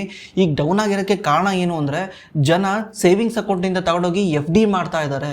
ಅಲ್ಲಿರೋ ದುಡ್ಡ ಸುಮ್ಮನೆ ಇಲ್ಲೇನು ಇಂಟ್ರೆಸ್ಟ್ ಬರಲ್ಲ ಅಂತ ತಗೊಂಡೋಗಿ FD ಮಾಡ್ತಿದ್ದಾರೆ. FD ಇಂಟ್ರೆಸ್ಟ್ ಜಾಸ್ತಿ ಇರೋದ್ರಿಂದ ಈ ರೀಸನಿಂದನೇ ಕಾಸಾ ತುಂಬ ಕೆಳಗೆ ಬರ್ತಾ ಇದೆ. But over a period of time interest rate ಕಡಿಮೆ ಆದರೆ ಜನ ವಾಪಸ್ ಬಂದ್ಬಿಟ್ಟು ಸೇವಿಂಗ್ಸ್ ಅಕೌಂಟ್ಗೆ ಆ ದುಡ್ಡನ್ನ ತಗೊಂಬರ್ತಾರೆ, ಅಥವಾ ನೀವು ಹೊಸ್ದಾಗಿ ಬರೋರು ಸೇವಿಂಗ್ಸ್ ಅಕೌಂಟಲ್ಲೇ ಇಡ್ತಾರೆ ಅಂತ ಮ್ಯಾನೇಜ್ಮೆಂಟ್ ಗೈಡೆನ್ಸ್ ಕೊಟ್ಟಿದೆ. ಆಮೇಲೆ ನಾವು ಯಾವುದೇ ಬ್ಯಾಂಕ್ನ ಅನಲೈಸ್ ಮಾಡ್ಬೇಕಾದ್ರೆ, ಎಸ್ಪೆಷಲಿ ಬ್ಯಾಂಕ್ನ ಅನಲೈಸ್ ಮಾಡ್ಬೇಕಾದ್ರೆ ಕಾಸ್ಟ್ ಟು ಇನ್ಕಮ್ ರೇಷಿಯೋನ ಅನಲೈಸ್ ಮಾಡ್ತೀವಿ. ಕಾಸ್ಟ್ ಟು ಇನ್ಕಮ್ ರೇಷಿಯೋ ಅಂದರೆ ಈ ಬ್ಯಾಂಕು ಆ ಬ್ರಾಂಚ್ನ ನಡೆಸೋಕ್ಕೆ, ಒಂದು ಬ್ರಾಂಚ್ ಇದೆ, ಎಕ್ಸಾಂಪಲ್ ಮಲ್ಲೇಶ್ವರಮಲ್ಲಿ ಒಂದು ಬ್ರಾಂಚ್ ಇದೆ. ಈ ಬ್ರಾಂಚು ತಿಂಗಳ 1 ಲಕ್ಷ ರೂಪಾಯಿ ರೆವೆನ್ಯೂ ಮಾಡುತ್ತೆ. ತಿಂಗಳ 1 ಲಕ್ಷ ರೂಪಾಯಿ ರೆವೆನ್ಯೂ ಮಾಡ್ತಾ ಇದೆ. ಬಟ್ ಈ ಬ್ರಾಂಚ್ನ ನಡೆಸೋಕ್ಕೆ 60,000 ರೂಪಾಯಿ ಖರ್ಚಾಗುತ್ತೆ. ಅಂದರೆ ಕಾಸ್ಟ್ ಟು ಇನ್ಕಮ್ ರೇಷಿಯೋ ಎಷ್ಟಾಯ್ತು ಹೇಳಿ? ಕಾಸ್ಟ್ ಅಂದರೆ 60,000, ಇನ್ಕಮ್ ಅಂದರೆ 40,000. ಕಾಸ್ಟ್ ಟು ಇನ್ಕಮ್ ರೇಷಿಯೋ 40% ಆಯಿತು, 60-40 ಆಯಿತು. 60% ಕಾಸ್ಟ್ ಇದೆ, 40% ಲಾಭ ಇದೆ. ಬಟ್ ಬ್ಯಾಂಕ್ಗಳಿಗೆ ಹೆಂಗಂದರೆ ಒಂದ್ಸಲ ಬ್ರಾಂಚ್ನ ಹಾಕಿದ್ಮೇಲೆ ಇದಕ್ಕೆ ಕಾಸ್ಟ್ ಯಾವಾಗಲೂ ಜಾಸ್ತಿನೇ ಇರುತ್ತೆ, ಯಾಕಂದರೆ ಫಿಕ್ಸ್ಡ್ ಕಾಸ್ಟ್ ಇರುತ್ತೆ. ಅಲ್ಲಿ ಟೇಬಲ್ ಇರ್ಬೋದು, ಆಫೀಸ್ ಇರ್ಬೋದು, ಆಮೇಲೆ ಅದಕ್ಕೆ ಆಫೀಸಿಗೆ ಅಡ್ವಾನ್ಸ್ ಕೊಟ್ಟಿರ್ಬೋದು, ಎಂಪ್ಲಾಯ್ ಕಾಸ್ಟ್ ಇರ್ಬೋದು, ಯಾವುದೋ ಒಂದು ಸಾಫ್ಟ್ವೇರ್ ಬೈ ಮಾಡಿರ್ಬೋದು, ಪ್ರತಿಯೊಂದು ಫಿಕ್ಸ್ ಇರುತ್ತೆ. Over a period of time profit growth ಆದಂಗೆ ಈ ಎಕ್ಸ್ಪೆನ್ಸ್ ಕೂಡ ಅದೇ ರೀತಿ ಗ್ರೋ ಆಗಲ್ಲ. Example bank 30% year on year growth ಆಗ್ತಾ ಇದೆ ಅಂದರೆ 3 ವರ್ಷ ಬಿಟ್ಬಿಟ್ಟು ಬ್ಯಾಂಕ್ದು ನೆಟ್ ಹೇಳಿದ್ನಲ್ಲ ರೆವಿನ್ಯೂ ಈಗ 1 ಲಕ್ಷ ಇರೋದು 2 ಲಕ್ಷ ಆಗುತ್ತೆ. ಮುಂಚೆ ಏನಾಗ್ತಾ ಇತ್ತು, 1 ಲಕ್ಷ ಮಾಡಿದ್ರೆ 60,000 ಖರ್ಚಾಗ್ತಾ ಇತ್ತು. ಬಟ್ ಇವಾಗ ಏನಾಗಿದೆ, 2 ಲಕ್ಷಕ್ಕೆ 90,000 ಅಥವಾ 80,000 ಮಾತ್ರ ಖರ್ಚಾಗುತ್ತೆ, ಅಥವಾ 1 ಲಕ್ಷನೇ ಖರ್ಚಾಗುತ್ತೆ ಅಂದ್ಕೊಳ್ಳಿ. ಯಾಕಂದರೆ ಸ್ವಲ್ಪ ಎಂಪ್ಲಾಯ್ ಖರ್ಚು ಮಾತ್ರ ಜಾಸ್ತಿ ಆಗಿರುತ್ತೆ, ಅದು ಬಿಟ್ಟು ಇನ್ನೇನು ಜಾಸ್ತಿ ಆಗಿರಲ್ಲ. ರೆಂಟ್ ಏನು ಆ ಥರ ಎರಾಬಿರಿ ಜಾಸ್ತಿ ಆಗಿರಲ್ಲ. ಇವಾಗ ಏನಾಯಿತು, ಕಾಸ್ಟ್ ಟು ಇನ್ಕಮ್ ರೇಷಿಯೋ 60%ಇಂದ 50%ಗೆ ಬಂತು. ಇವಾಗ ಬ್ಯಾಂಕ್ದು ಲಾಭ ಆಟೋಮೆಟಿಕ್ಲಿ ಜಾಸ್ತಿ ಆಯಿತು, 40,000ದಿಂದ 1 ಲಕ್ಷ ಆಗೋಯಿತು. ಇದನ್ನು ಬ್ಯಾಂಕಲ್ಲಿ ನಾವು ತುಂಬ ಮುಖ್ಯವಾಗಿ ನೋಡಬೇಕು. ಬ್ಯಾಂಕ್ ಹಳೇದಾಗ್ತಾ ಆಗ್ತಾ ಕಾಸ್ಟ್ ಟು ಇನ್ಕಮ್ ರೇಷಿಯೋ ಜಾಸ್ತಿ ಆಗ್ತಾ ಹೋಗುತ್ತೆ. ಫಸ್ಟಿಗೆ ಕಾಸ್ಟ್ ಜಾಸ್ತಿ ಇರುತ್ತೆ, ಹೊಸದಾಗಿ ಬ್ರಾಂಚೆಲ್ಲ ಹಾಕಿರ್ತಾರೆ. ನೀವು IDFC ಫಸ್ಟ್ ಬ್ಯಾಂಕಲ್ಲೂ ನೋಡ್ಬೋದು. IDFC ಫಸ್ಟ್ ಬ್ಯಾಂಕಲ್ಲೂ ಅದೇ ಕಾರಣ ಪ್ರಾಫಿಟಬಿಲಿನ ಲೋ ಮಾಡೋಕ್ಕೆ. IDFC ಫಸ್ಟ್ ಬ್ಯಾಂಕ್ದು ಯಾವುದೋ ಮೈಕ್ರೋ ಫೈನಾನ್ಸ್ ದಿತ್ತು, ನಾನು ಅದ್ರ ಬಗ್ಗೆನೂ ಯಾವತ್ತೂ ಒಂದ್ಸಲ ವೀಡಿಯೋ ಮಾಡ್ತೀನಿ. ರೀಸೆಂಟ್ಲಿ ಸ್ಟಡಿ ಮಾಡಿದಾಗ ಅವ್ರಿಗೂ ಅದೇ ಪ್ರಾಬ್ಲಮ್, ಮೈಕ್ರೋ ಫೈನಾನ್ಸ್ದೇ ಪ್ರಾಬ್ಲಮ್. ಒನ್ಸ್ ರೆವಿನ್ಯೂ ಜಾಸ್ತಿ ಆಗ್ತಾ ಆಗ್ತಾ ಕಾಸ್ಟ್ ಕಮ್ಮಿ ಥರ ಕಾಣುತ್ತೆ. ಕಾಸ್ಟ್ ಕಮ್ಮಿ ಆಗಿರಲ್ಲ, ಬಟ್ ಕಾಸ್ಟ್ಗಿನ್ನ ಜಾಸ್ತಿ ರೆವಿನ್ಯೂ ಫಾಸ್ಟಾಗಿ ಗ್ರೋ ಆಗಿರುತ್ತೆ. ಇದರಿಂದ ಪ್ರಾಫಿಟಬಿಲಿಟಿ ಇನ್ಕ್ರೀಸ್ ಆಗುತ್ತೆ. ಇದೇ ರೀತಿ ನಾವೊಂದು ಪ್ರೊಜೆಕ್ಷನ್ ಮಾಡಿದ್ದೀವಿ. ಇದು ಯಾವುದೇ ರೀತಿ ಬೈ ಸೆಲ್ ರೆಕಮೆಂಡೇಶನ್ ಅಲ್ಲ, ಜಸ್ಟ್ ಇನ್ಫಾರ್ಮೇಷನ್ನು. ದಯವಿಟ್ಟು ಇನ್ಫಾರ್ಮೇಷನ್ ಅಂತ ತಗೊಳ್ಳಿ. ಅದು ಬಿಟ್ಬಿಟ್ಟು ನೀವು ಹೇಳಿದ್ರಿ ಸ್ಟಾಕ್ ಡೌನ್ ಆಯಿತು, ನೀವು ಹೇಳಿದ್ರಿ ಆ ಸ್ಟಾಕ್ ಡೌನ್ ಆಯಿತು ಅಂದರೆ ನಾವು ತಿಂಗಳ 30 ಸ್ಟಾಕ್ ಅನಲೈಸ್ ಮಾಡ್ತೀವಿ. ಬೇಡ ಮಿನಿಮಮ್ 10-15 ಸ್ಟಾಕ್ ಅಂತ ಅನಲಿಸ್ಟ್ ಮಾಡ್ತೀವಿ, ಎಲ್ಲ ಸ್ಟಾಕು ಬೈ ಮಾಡೋಕ್ಕಾಗತ್ತಾ? ಇದನ್ನು ಜಸ್ಟ್ ಇನ್ಫಾರ್ಮೇಷನ್ ಆಗಿ ತಗೊಳ್ಳಿ, ದಯವಿಟ್ಟು ಇನ್ಫಾರ್ಮೇಷನ್ ಆಗಿ ತಗೊಳ್ಳಿ. ಇದರಲ್ಲಿ ಏನಾದರೂ ಫಾಲ್ಟ್ ಇದ್ರೆ ದಯವಿಟ್ಟು ಕೆಳಗೆ ಹೇಳಿ, ನಾವು ತಿದ್ಕೊಂತೀವಿ. ದಯವಿಟ್ಟು ನಂಬ್ಕೊಂಡು ಬೈ ಮಾಡಬೇಡಿ, ನಾಳೆ ನಮಗೆ ಬ್ಲೇಮ್ ಮಾಡಬೇಡಿ. ನಾವು ಮಾಡಿರೋ ಪ್ರೊಜೆಕ್ಷನ್ ಪ್ರಕಾರ ಕಂಪ್ಲೀಟ್ಲಿ ಮ್ಯಾನೇಜ್ಮೆಂಟ್ ಏನು ಹೇಳಿದೆಯೋ ಅದೇ ರೀತಿ ನಾವು ಪ್ರೊಜೆಕ್ಷನ್ ತಗೊಂಡಿರೋದು. ಅಂದರೆ ಎವ್ರಿ ಇಯರ್ 19% CAGR ಗ್ರೋತ್ ಆಗುತ್ತೆ ಅವ್ರ ಟೋಟಲ್ ರೆವಿನ್ಯೂನಲ್ಲಿ. ಈ ವರ್ಷ ರೆವಿನ್ಯೂ ಇರೋದು 6112 crore. ಅದರಲ್ಲಿ ಇಂಟ್ರೆಸ್ಟ್ ಇನ್ಕಮ್ ಬಂದ್ಬಿಟ್ಟು 2904. ನೀವು ಕೇಳ್ಬೋದು ರೆವಿನ್ಯೂ ಏನು ಗುರು, ಇಂಟ್ರೆಸ್ಟ್ ಇನ್ಕಮ್ ಏನು ಅಂತ. ಯಾವುದೇ ಒಂದು ಬ್ಯಾಂಕ್ ರೆವಿನ್ಯೂ ಮಾಡಬೇಕಂದ್ರೆ ಯಾರ್ದೋ ಒಬ್ರಿಗೆ ಲೋನ್ ಕೊಟ್ಟಿರುತ್ತೆ. ಎಕ್ಸಾಂಪಲ್ 10% ಯಾರಿಗೋ ಲೋನ್ ಕೊಟ್ಟಿರುತ್ತೆ ಇಂಟ್ರೆಸ್ಟ್ಗೆ, 1 ಲಕ್ಷ ಯಾರಿಗೋ 10% ಕೊಟ್ಟಿದ್ಯಾ, ಈ 10% ಅಲ್ಲಿ ಇವನ್ನೆಲ್ಲ ಒಂದು 6%ಗೆ ಆ ದುಡ್ಡನ್ನ ತಂದಿರ್ತಾನೆ. ಆ ದುಡ್ಡನ್ನ ವಾಪಸ್ಸು ಅವನಿಗೆ 6%ಗೆ ವಾಪಸ್ ಕೊಡಬೇಕಲ್ಲ. ನಿನ್ನ ಹತ್ರ 10,000 ಇಸ್ಕೊಂಡ್ರೆ ವರ್ಷಕ್ಕೆ ನಿನ್ನ ಹತ್ರ ಟೋಟಲ್ 10% ಲೋನ್ ಕೊಟ್ಟಿದ್ದೀನಿ, 10,000 ಬಡ್ಡಿ ಆಗಿದೆ, ನೀನು 10,000 ಕೊಟ್ಟಿದ್ಯಾ. ಈ 10,000ದಲ್ಲಿ 6,000 ನನ್ನ ಯಾರ ಹತ್ರ ಇಸ್ಕೊಂಬಂದಿರ್ತೀನಲ್ಲ ಅವ್ರಿಗೆ ವಾಪಸ್ ಕೊಡಬೇಕಲ್ಲ. ಅದೇ ರೀತಿ ಬ್ಯಾಂಕಲ್ಲೂ ನಡೆಯುತ್ತೆ. ಬ್ಯಾಂಕು ಯಾರ ಹತ್ರ ಡೆಪಾಸಿಟ್ ಇಸ್ಕೊಂಡಿರುತ್ತಲ್ಲ ಅವ್ರಿಗೆ ವಾಪಸ್ ಕೊಡಬೇಕು. ಅದರಲ್ಲಿ ಉಳಿಯೋ ದುಡ್ಡೇನೆ ನೆಟ್ ಇಂಟ್ರೆಸ್ಟ್ ಇನ್ಕಮ್ ಅಂತ. ಅದ್ರ ಕೆಳಗಡೆ ಬಂದರೆ ನೆಟ್ ಪ್ರಾಫಿಟ್ ಅಂತ ಬರುತ್ತೆ. ನೆಟ್ ಪ್ರಾಫಿಟ್ ಈ ವರ್ಷ 313 ಕೋಟಿ ಇದೆ. ಅದು ನೆಕ್ಸ್ಟ್ ಇಯರ್ಗೆ ಇಂಪ್ರೂವ್ ಆಗುತ್ತೆ. ಹೆಂಗೆ ಅಂತ ಹೇಳ್ತೀನಿ. ಫುಲ್ಲು ನೀವು ಕೆಳಗಡೆ ಬಂದರೆ ಇಲ್ಲಿ ಕ್ರೆಡಿಟ್ ಕಾಸ್ಟ್ ಅಂತ ಇದೆ. ಕ್ರೆಡಿಟ್ ಕಾಸ್ಟ್ ಅಂದರೆ ಆ ಬ್ಯಾಂಕ್ ಕೊಟ್ಟಿರೋ ಲೋನು ಎವ್ರಿ ಕ್ವಾರ್ಟರ್ ಎಷ್ಟು ಜನ ದುಡ್ಡು ವಾಪಸ್ ಕೊಡ್ತಿಲ್ಲ ಅಂತ, ಎಷ್ಟು ದುಡ್ಡು ವಾಪಸ್ ಕೊಡ್ತಿಲ್ಲ, ಬ್ಯಾಂಕಿಗೆ ಡೌಟ್ ಇದೆ ಅಂತ, ದುಡ್ಡು ಬರ್ತಿರೋದು ಇದು ಡೌಟ್ ಇದೆ ಅಂತ, ಅದನ್ನು ಕ್ರೆಡಿಟ್ ಕಾಸ್ಟ್ ಅಂತ ಕರೀತಾರೆ. ಈ ಇಯರು 850 ಕೋಟಿ ಇದೆ, ನೆಕ್ಸ್ಟ್ ಇಯರ್ ಅದು 900 ಕೋಟಿ ಆಗ್ಬೋದು ಅಂತ ಬ್ಯಾಂಕ್ ಕೊಟ್ಟಿರೋ ಇನ್ಫಾರ್ಮೇಷನ್ ಪ್ರಕಾರನೇ ನಾವು ಥಿಂಕ್ ಮಾಡ್ತಿರೋದು. ಇದು ಕಂಪ್ಲೀಟ್ಲಿ ಮ್ಯಾನೇಜ್ಮೆಂಟ್ ಕೊಟ್ಟಿರೋ ಇನ್ಫಾರ್ಮೇಷನ್ನೇ, ನಮ್ದೇನೂ ಇಲ್ಲ ಇದರಲ್ಲಿ. ನಮ್ಮದು ಒಂದೇ 1% ಇದರಲ್ಲಿ ತಲೆ ಉಪಯೋಗಿಸಿಲ್ಲ ನಾವು. ನಮ್ದೇನು ನಂಬ್ಕೊಂಡ್ಲೇಬೇಡಿ, ನಾನು ಹೇಳ್ದೆ ಅಂತ ಏನೂ ಕೇಳಲೇಬೇಡಿ. ನಂದು ಒಂದೇ 1% ತಲೆ ಉಪಯೋಗಿಸಿಲ್ಲ. ಕಂಪ್ಲೀಟ್ಲಿ ಮ್ಯಾನೇಜ್ಮೆಂಟ್ ಏನು ಹೇಳಿದೆ ಅದನ್ನೇ ನಂಬಿದ್ದೀವಿ. ಬಿಕಾಸ್ ಬಿಸ್ನೆಸ್ ನಡೆಸ್ತಿರೋದು ಅವ್ರು ಹೇಳೋದನ್ನೇ ನಾವು ನಂಬಬೇಕು. ಆದರೂ ನೆಕ್ಸ್ಟ್ ಇಯರ್ ಸ್ವಲ್ಪ ಡೌನ್ ಆಗುತ್ತೆ. ಬಿಕಾಸ್ ಮ್ಯಾನೇಜ್ಮೆಂಟ್ ಹೇಳಿದ್ದಾರೆ ನಮ್ಮದು ಈ ವರ್ಷ ಈ ನೆಕ್ಸ್ಟ್ 2 ಕ್ವಾರ್ಟರಲ್ಲಿ ಕ್ರೆಡಿಟ್ ಕಾರ್ಡ್ ಸ್ವಲ್ಪ ಜಾಸ್ತಿ ಇರುತ್ತೆ ಅಂತ ಹೇಳಿದ್ದಾರೆ. ಅದ್ರ ನೆಕ್ಸ್ಟ್ ಇಯರ್ ಕಮ್ಮಿ ಆಗುತ್ತೆ, ಅದ್ರ ನೆಕ್ಸ್ಟ್ ಇಯರ್ ಇನ್ನೂ ಸ್ವಲ್ಪ ಕಡಿಮೆ ಆಗುತ್ತೆ. ಅದೇ ಬೇಸಿಸ್ ಮೇಲೇ ನಾವು ಲೆಕ್ಕ ಮಾಡಿರೋದು. ನೆಟ್ ಪ್ರಾಫಿಟು ಇವಾಗ 313 ಕೋಟಿ ಇದೆ, ನೆಕ್ಸ್ಟ್ ಇಯರ್ ಅದು 750 ಕೋಟಿಗೆ ಹೋಗುತ್ತೆ, ಅದರ ನೆಕ್ಸ್ಟ್ ಇಯರ್ 1000 ಕೋಟಿಗೆ ಹೋಗುತ್ತೆ, ಅದರ ನೆಕ್ಸ್ಟ್ ಇಯರ್ 1400 ಕೋಟಿಗೆ ಹೋಗುತ್ತೆ. ಇದು ಎಲ್ಲ ಇವ್ರು ಹೇಳ್ದಂಗೆ ಆದರೆ ಅದೇ ರೀತಿ ನಾವು ಇನ್ನೊಂದು ಲೆಕ್ಕ ಮಾಡಿದ್ದೀವಿ. ಈ ಕ್ವಾರ್ಟರ್ ಏನಿತ್ತಲ್ಲ MFI ಇದು ಅಂದರೆ ಮೈಕ್ರೋ ಫೈನಾನ್ಸ್ದು NPA ಇನ್ನೂ ಹಂಗೆ ಆಗಿಬಿಟ್ರೆ ಹೆಂಗೆ, ಲೈಕ್ 15% 18% ಏನಾದರೂ ಇದ್ದರೆ ಹೆಂಗೆ ಅಂತ ಅದನ್ನು ಲೆಕ್ಕ ಮಾಡಿದ್ದೀವಿ. ಈ ಇಯರು ಕ್ರೆಡಿಟ್ ಕಾಸ್ಟ್ ಬಂದ್ಬಿಟ್ಟು 850 ಕೋಟಿ ಇದೆಯಲ್ಲ, ಅದು ನೆಕ್ಸ್ಟ್ ಇಯರು 1200 ಕೋಟಿಗೆ ಹೋಗುತ್ತೆ. ಅದೇ ಈ ಥರ ಏನಾದರೂ ಆದರೆ, ಲಾಸ್ಟ್ ಇಯರ್ ಆಗಿತ್ತಲ್ಲ ಅದೇ ಥರ ಆದರೆ ಅದ್ರ ನೆಕ್ಸ್ಟ್ ಇಯರ್ ಸ್ವಲ್ಪ ಡೌನ್ ಆಗುತ್ತೆ, 1000 ಕೋಟಿಗೆ ಬರುತ್ತೆ. ಅದ್ರ ನೆಕ್ಸ್ಟ್ ಇಯರ್ ವಾಪಸ್ 750 ಕೋಟಿಗೆ ಬರುತ್ತೆ. ಅಂದರೆ ನೆಕ್ಸ್ಟ್ 2 ಇಯರ್ಸು 2,500 ಕೋಟಿ ಕ್ರೆಡಿಟ್ ಕಾಸ್ಟ್ ಆಗುತ್ತೆ. ಇದರಿಂದ ಪ್ರಾಫಿಟಬಿಲಿಟಿ ಡೌನ್ ಆಗುತ್ತೆ. ನೀವು ನೋಡ್ಬೋದು ನೆಟ್ ಪ್ರಾಫಿಟು 313 ಕೋಟಿ ಇದೆ, ನೆಕ್ಸ್ಟ್ ಇಯರ್ ಅದು 450 ಕೋಟಿಗೆ ಬರುತ್ತೆ. ಅದ್ರ ನೆಕ್ಸ್ಟ್ ಇಯರ್ ಸ್ವಲ್ಪ ಇಂಪ್ರೂವ್ ಆಗುತ್ತೆ, ಅದ್ರ ನೆಕ್ಸ್ಟ್ ಇಯರ್ 900 ಕೋಟಿಗೆ ಬರುತ್ತೆ. ಇದರಿಂದ ಬುಕ್ ವ್ಯಾಲ್ಯೂ ಎಷ್ಟಿರುತ್ತೆ, ಈಗ 52 ಇದೆ, ನೆಕ್ಸ್ಟ್ ಇಯರ್ 55ಕ್ಕೆ ಹೋಗುತ್ತೆ, ಅದ್ರ ನೆಕ್ಸ್ಟ್ ಇಯರ್ 60ಕ್ಕೆ ಹೋಗುತ್ತೆ, ಅದ್ರ ನೆಕ್ಸ್ಟ್ ಇಯರ್ 70ಕ್ಕೆ ಹೋಗುತ್ತೆ. ಇದನ್ನು ಮತ್ತೆ ಬುಲ್ ಬಿಯರ್ ಕೇಸ್ ಸಿನಾರಿಯೋ ಅಂತ ಮಾಡಿದ್ದೀವಿ. ಅದರಲ್ಲಿ ನೀವು ನೋಡ್ಬೋದು ಪ್ರೊಜೆಕ್ಟೆಡ್ EPS ಬಂದ್ಬಿಟ್ಟು ಈ ವರ್ಷ ಬೆಸ್ಟ್ ಕೇಸಲ್ಲಿ ತಗೊಂಡ್ರು projected book value per share ಬಂದ್ಬಿಟ್ಟು 58 ಇದೆ, ನೆಕ್ಸ್ಟ್ ಇಯರ್ ಅದು 67 ಆಗುತ್ತೆ, ಅದ್ರ ನೆಕ್ಸ್ಟ್ ಇಯರ್ ಬಂದ್ಬಿಟ್ಟು 79 ಆಗುತ್ತೆ. ಏನಾದರೂ ಮಾರ್ಕೆಟ್ ಇವ್ರಿಗೆ 3 times ಪ್ರೈಸ್ ಟು ಬುಕ್ನ ಪೇ ಮಾಡಿದ್ರೆ ಈಗ ಎಷ್ಟಿದೆ, ಪ್ರೈಸ್ ಟು ಬುಕ್ 1ರಲ್ಲಿ ಟ್ರೇಡ್ ಆಗ್ತಾ ಇದೆ. ಇವ್ರ ಬುಕ್ ವ್ಯಾಲ್ಯೂ ಬಂದ್ಬಿಟ್ಟು 52 ಇದೆ, ಬಟ್ ಶೇರ್ ಪ್ರೈಸ್ ಬಂದ್ಬಿಟ್ಟು 55ರಲ್ಲಿ ಟ್ರೇಡ್ ಆಗ್ತಾ ಇದೆ. ಅಂದರೆ 1 time ಆಲ್ಮೋಸ್ಟ್ 1.1 time ಅಷ್ಟೇ ಪ್ರೈಸ್ ಟು ಬುಕ್ ಟ್ರೇಡ್ ಆಗ್ತಾ ಇದೆ. ಬ್ಯಾಂಕ್ನ ಇವತ್ತು ನಾನು ಪ್ರೈಸ್ ಟು ಬುಕ್ಕಲ್ಲೇ ಎಳಿಬೇಕು, ಇದನ್ನ ಎಕ್ಸ್ಪ್ಲೇನ್ ಮಾಡ್ತೀನಿ ಸ್ವಲ್ಪ ಹೊತ್ತಲ್ಲೇ. ಇದೇ ರೀತಿ ಚೆಕ್ ಮಾಡ್ಕೊಂಡು ಹೋದ್ರೆ 3 times ಪೇ ಮಾಡೋದು ಭಾರಿ ಕಷ್ಟ ಬ್ಯಾಂಕಿಗೆ. ಯಾಕಂದರೆ ಇವ್ರದ್ದು ಇಶ್ಯೂಗಳು ತುಂಬ ಇದಾವೆ. 3%, 2.5% ಗ್ರಾಸ್ NPA ಇರೋ ಬ್ಯಾಂಕಿಗೆ ಯಾವತ್ತೂ ಕೂಡ ಅಷ್ಟೊಂದು ಪೇ ಮಾಡಲ್ಲ. ಯಾವ ಬ್ಯಾಂಕು ರಿಸ್ಕ್ನ ಕ್ಲೀನಾಗಿ ಮಿಟಿಗೇಟ್ ಮಾಡ್ಕೊಂಡು ಬಂದಿದೆ ಅಂಥ ಬ್ಯಾಂಕ್ಗಳಿಗೆ ವ್ಯಾಲ್ಯೂಯೇಷನ್ ಜಾಸ್ತಿ ಪೇ ಮಾಡ್ತಾರೆ. ಎಕ್ಸಾಂಪಲ್ ಹೇಳ್ಬೇಕಂದ್ರೆ AU ಸ್ಮಾಲ್ ಫೈನಾನ್ಸ್ ಬ್ಯಾಂಕು ರಿಸ್ಕ್ನ ಎಷ್ಟು ಕ್ಲೀನಾಗಿ ಮಿಟಿಗೇಟ್ ಮಾಡ್ಕೊಂಡು ಬಂದಿದೆ, ಅದಕ್ಕೆ ಮಾರ್ಕೆಟ್ ಇದಕ್ಕೆ ಹೈ ವ್ಯಾಲ್ಯೂಯೇಷನ್ನ ಪೇ ಮಾಡ್ತಾ ಇದೆ. ಬಟ್ ಈ ಬ್ಯಾಂಕು ಕೂಡ AU ಫೈನಾನ್ಸ್ ಬ್ಯಾಂಕ್ ಟ್ರ್ಯಾಕ್ನೇ ಫಾಲೋ ಮಾಡ್ತಾ ಇದೆ. ಮಧ್ಯದಲ್ಲಿ ಇದೇನೋ ಪ್ರಾಬ್ಲಮ್ ಆಗಿದೆ, but over a period of time ಮಾಡಬೇಕು ಅಂತಾನೆ ಅವ್ರದ್ದು ಗೋಲ್ ಇರೋದು. ಅಂದರೆ AU ಫೈನಾನ್ಸ್ ಏನು ಮಾಡಿತ್ತು, ಅದು ಕೂಡ ಮೈಕ್ರೋ ಫೈನಾನ್ಸ್ ಇಂದ ಸೆಕ್ಯೂರ್ಡ್ ಲೋನ್ ಕಡೆ ಬಂದ್ಬಿಟ್ಟು ಈಗ ಸ್ಟೇಬಲ್ ಆಗಿದೆ. ಇದು ಕೂಡ ಈ ಅನ್ಸೆಕ್ಯೂರ್ಡ್ ಲೋನ್ನ ಎಕ್ಸಿಟ್ ಮಾಡಿಬಿಟ್ಟು ಇದು ಕೂಡ ಸೆಕ್ಯೂರ್ಡ್ ಲೋನ್ ಕಡೆ ಬಂದ್ಬಿಟ್ಟು over a period of time stable ಆಗಬೇಕನ್ನೋದೇ ಈ ಬ್ಯಾಂಕ್ದು ಗೋಲ್ ಇರೋದು. ಈ ಮೈಕ್ರೋ ಫೈನಾನ್ಸ್ ಬಿಟ್ಬಿಟ್ಟು ನಾರ್ಮಲ್ದು ನೀವು NPA ತೆಗೆದು ನೋಡಿದ್ರೆ ಲಾಸ್ಟ್ ಕ್ವಾರ್ಟರ್ಗೂ ಈ ಕ್ವಾರ್ಟರ್ಗೂ ಡೌನ್ ಆಗಿದೆ. ಅಂದರೆ NPA ಕಡಿಮೆ ಆಗಿದೆ. ಮೈಕ್ರೋ ಫೈನಾನ್ಸಲ್ಲೇ ಪ್ರಾಬ್ಲಮ್ ಜಾಸ್ತಿ ಇರೋದು. ಇದರಿಂದ ಈ ಬ್ಯಾಂಕಿಗೆ ಇವಾಗ ಕರೆಂಟ್ಲಿ ವ್ಯಾಲ್ಯೂಯೇಷನ್ ಸಿಗ್ತಿರೋದು 1 time. Over a period of time ಈಗ ಮಾರ್ಕೆಟ್ ಈ ಥರ ಇರೋದ್ರಿಂದ ಮಾರ್ಕೆಟ್ ಈಗ ಒಳ್ಳೇದಕ್ಕೂ ಕೆಟ್ಟದಕ್ಕೂ ಎಲ್ಲನೂ ಸೆಲ್ ಮಾಡ್ತಿರ್ತಾರೆ. ಬಿಕಾಸ್ ಎಮೋಷನಲ್ಲಿ ಹಂಗಿರುತ್ತೆ. ನಾರ್ಮಲ್ ಟೈಮಲ್ಲಿ ಮಾರ್ಕೆಟ್ ಏನಾದರೂ ಸೆಟಲ್ ಡೌನ್ ಆದರೆ ಇದಕ್ಕೆ 1.5 times ಪ್ರೈಸ್ ಟು ಬುಕ್ ಸಿಗ್ಬೋದು. ಅಂದರೆ ಬುಕ್ ವ್ಯಾಲ್ಯೂಗಿನ್ನ 1.5 ಪಟ್ಟು ಜಾಸ್ತಿ ಇದು ಶೇರ್ ಪ್ರೈಸ್ ಟ್ರೇಡ್ ಆಗ್ಬೋದು. ಇದು ಯಾವಾಗ NPA 1%ಗಿನ ಕೆಳಗೆ ತಗೊಂಬರುತ್ತೆ ಅವಾಗ ಈ ಬ್ಯಾಂಕಿಗೆ ಒಳ್ಳೆ ಪ್ರೈಸ್ ಟು ಬುಕ್ನ ಪೇ ಮಾಡಕ್ಕೆ ಸ್ಟಾರ್ಟ್ ಮಾಡ್ತಾರೆ. ಆ ಟೈಮಲ್ಲಿ ಏನಾದರೂ ಪೇ ಮಾಡಿದ್ರೆ 3 ಟೈಮ್ಸ್ ಇರುತ್ತೆ. ನೀವೇ ಲೆಕ್ಕ ಮಾಡ್ಕೊಳ್ಳಿ, ಆ ಬುಕ್ ವ್ಯಾಲ್ಯೂಗೆ ಅಂದರೆ FY 27 ಪ್ರಕಾರ 79 ಇದೆ. 79 ಇಂಟು 3 ಟೈಮ್ಸ್ ಅಂದರೆ ಎಷ್ಟಾಗುತ್ತೆ? ಆ ಟೈಮಲ್ಲಿ ಶೇರ್ ಪ್ರೈಸ್ ಇರಬೇಕಾಗುತ್ತೆ. ಬಟ್ ಇಷ್ಟೇ ಕೊಡ್ತಾರೆ, ಹಿಂಗೆ ಇರುತ್ತೆ ಅಂತ ನಾವು ಪ್ರಿಡಿಕ್ಟ್ ಮಾಡಕ್ಕೆ ಬರಲ್ಲ. ಅದು ಬೇಸ್ಡ್ ಆನ್ ಮಾರ್ಕೆಟ್ ಆಗಿರುತ್ತೆ, ಮಾರ್ಕೆಟ್ ಸೆಂಟಿಮೆಂಟ್ ಮೇಲೆ ಡಿಪೆಂಡ್ ಆಗಿರುತ್ತೆ. ಬಟ್ ನಾವು ಮಾತ್ರ ಬಿಸ್ನೆಸ್ನ ಅನಾಲಿಸಿಸ್ ಮಾಡ್ಬೋದು. We are just business analysis ಮಾಡ್ಬೋದು. ಶೇರ್ ಪ್ರೈಸ್ನ ಅನಾಲಿಸಿಸ್ ಮಾಡೋದು ಭಾರಿ ಕಷ್ಟ. ಇದೊಂದು ಟ್ರೈ ಮಾಡ್ತೀವಿ ಅಷ್ಟೇ. ಬಟ್ ಇದರಲ್ಲಿ right or wrong still we don't know. ಅದೇ ರೀತಿ ವರ್ಸ್ಟ್ ಕೇಸ್ನ ತೊಗೊಂಡ್ರೆ, ವರ್ಸ್ಟ್ ಕೇಸಲ್ಲಿ ಬುಕ್ ವ್ಯಾಲ್ಯೂ ಇರುತ್ತೆ FY 27 70 ರೂಪೀಸ್ ಇರುತ್ತೆ ಬುಕ್ ವ್ಯಾಲ್ಯೂ ಅವಾಗ. ಬಟ್ ವರ್ಸ್ಟ್ ಕೇಸ್ ಇದೆ ಅಂದರೆ ಏನರ್ಥ, ಅವಾಗ NPA ನೋಡಿ 3.2% ಇದೆ. 3.2% ಗ್ರಾಸ್ NPA, 1.5% ನೆಟ್ NPA ಇದೆ. ಅಂಥ ಬ್ಯಾಂಕ್ಗಳಿಗೆ ಯಾವಾಗ್ಲೂ 1.5 ಟೈಮ್ಸ್ ಮೇಲೆ ಜಾಸ್ತಿ ಪೇ ಮಾಡೋದೇ ಇಲ್ಲ. ಅವಾಗ ಲೆಕ್ಕ ಮಾಡಿ ನೋಡಿ 70 ಇಂಟು 1.5 ಟೈಮ್ಸ್, ಅವಾಗ ಈ ಕಂಪ್ನಿಯ ಶೇರ್ ಪ್ರೈಸ್ ಎಷ್ಟಿರುತ್ತೆ ಅಂತ.